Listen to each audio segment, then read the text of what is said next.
There are demons in every culture, and in one of these cultures is a jinn. Have you guys ever heard of a jinn? Because jinns are bad. And in this story, it's about a child who is possessed by a jinn.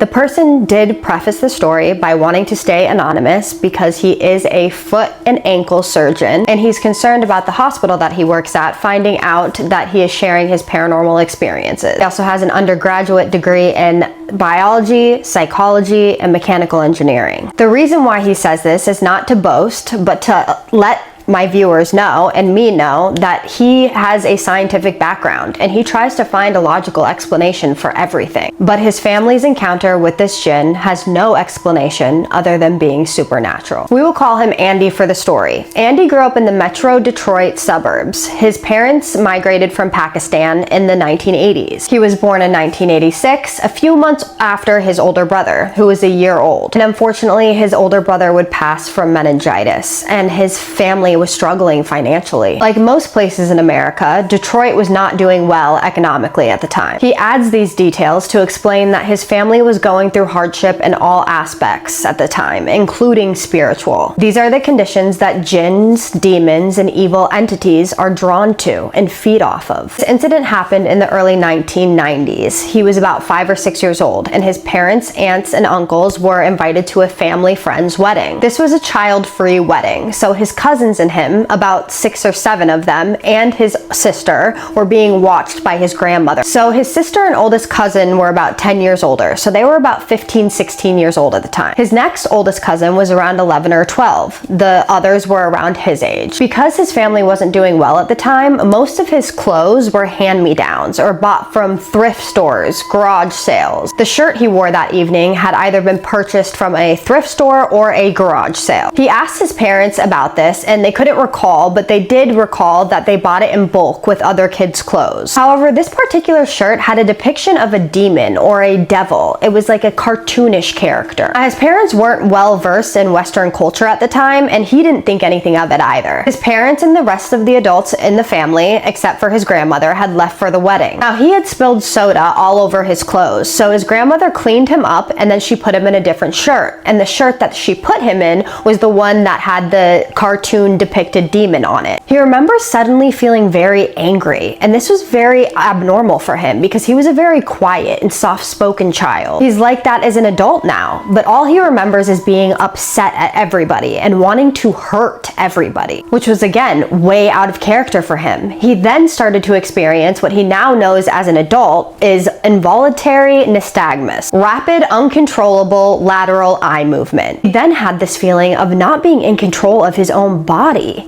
It's hard to articulate, he said, but he felt like he was having an out-of-body experience, like a bystander watching himself. He then remembers running downstairs where his sisters and cousins were and just starting to cause havoc. He was biting and scratching and throwing anything he could get his hands on, and he remembers his older sister and older cousin were trying to calm him down and restrain him, but he very easily broke free and chased them upstairs into a bedroom where they barricaded themselves in while he was yelling, screaming, and hitting the door, trying to break it down. This went on for 15-20 minutes until his uncle, his dad's youngest brother, stopped by the house to come check on them and his grandmother. Now, his uncle was a very religious person. He also migrated to the US in the early 70s, and he was much more well-versed in Western culture, and he sees that Andy is trying to break down this door, and the screaming from the room alerted him that something was wrong. His uncle then notices the shirt that he's wearing. He picks him up, he takes off the shirt, and then he whispers a prayer in his ear. Ayatu Kursi. It's known as the verse from the throne of Quran. I hope I didn't butcher that. He still remembers snapping out of it and being in control of himself again. His uncle then tells his grandmother to get rid of the shirt, but his family and him still remember this incident, and they talk about it frequently. Sadly, his grandmother is no longer with them, but his sisters, uncles, and cousin can corroborate the story. His family and him firmly believe that he was possessed by a jinn. They also believe that children under 7 are particularly vulnerable to jinn. He did recover from this relatively unscathed, but ever since then, he has suffered from sleep paralysis. It was horrible when he was younger, sleep paralysis occurring 15 to 20 times a month. He said it's gotten better since he's gotten older, The few times that he does have it though, there is a medical explanation, and that medical explanation is the fact that he used to have to work 24-hour shifts, and he would consume a lot more caffeine than he could handle, than a body should consume in that period of time. So his brain would be awake, but his body would be absolutely exhausted, which is a recipe for sleep paralysis. And I know this as well because I also consume too much caffeine, and I have sleep paralysis on a regular basis. He did say that during the vast majority of these sleep paralysis episodes, he didn't experience anything weird or that would be considered paranormal. Most of the time he would wake up and not be able to move and just be super annoyed. But there was a few times when he did experience something kind of terrifying. He would wake up, not be able to move, and he would hear somebody urgently knocking on the bedroom door asking to come in, and it was always a woman's voice. As a child, he was also very susceptible to the paranormal, and he said that he can't remember if this started before the possession or after the possession, but he can say that he had plenty experiences after that possession. And he's not sure if he was possessed due to him being spiritually susceptible or if he became more sensitive afterwards, but he tends to lean towards the former. But he did say that he has a lot more experiences of both him and his family having supernatural experiences. There's a good amount of jinn stories, churails, which is Hindi for witch. I hope I'm not butchering these. I am looking them up. Also, Pichal Pari, evil female jinn entity with backwards pointing feet. I would like to hear that story. Time slips, ghost ships. Would love to hear the time slips one. His dad was the chief engineer on cargo ships for most of his life. And cryptids and a lot of other weird stuff. And I would be happy to hear those, so please send them in. I don't know about you guys. If you guys want him to send in those stories, please drop it in the comments. So what did you guys think about that story? Do you think he was possessed by a jinn because of that shirt? Do you think it was that shirt that caused that possession? It is crazy. This is not the first time that I have heard that clothing or posters or just pictures even being on your wall of anime or the cartoon characters that represent devils or depict devils can cause possession. This is not the first time I have heard this, which is wild to me because you don't think about that type of stuff, right? If someone else has had an experience like this, I would love to hear it. By the way, he is one of very few people who has sent me a story from YouTube. I never get stories from YouTube, so thank you. I love that I got a story from YouTube. There have been, I think, if you guys have sent me a story from YouTube, please drop it in the comments and let me know because I have not gotten it. I think he may be the only one that I have gotten. I think he's the only one that I've gotten, at least that I have seen. So if you have sent me a story, please drop it in the comments and let me know that you have, because I haven't seen it if you have.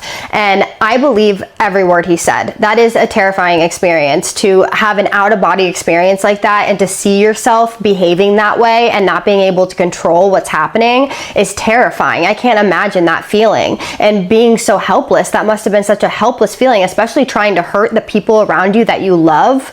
That is wild. So anyone, any questions that you have, drop them below. Any suggestions, comments, drop them below. And thank you so much, Andy, for sending in your story. I very much appreciate it. And now we're gonna go into my favorite part, which is the shout outs. Christine MH5FD, you left such a sweet comment. Thank you so much. You said that you're a silent watcher, but that you decided to comment. I really appreciate you saying something and commenting. Thank you so much. And your comment was so sweet. Thank you. I appreciate you so much. The only thing I did differently was change my hair color. That was it. And I appreciate you noticing it, because after I got it done, I did almost cry, but my mom and sister were like, it looks so good, stop, what's wrong with you? And I'm getting used to it now. So thank you so much for saying that. I really appreciate it. And thank you for saying what the other thing that you said about watching my content and that you love my content. That means a lot to me. And I'm so lucky to have people like you. I'm so happy to have this little community and lucky to have this little community of my YouTube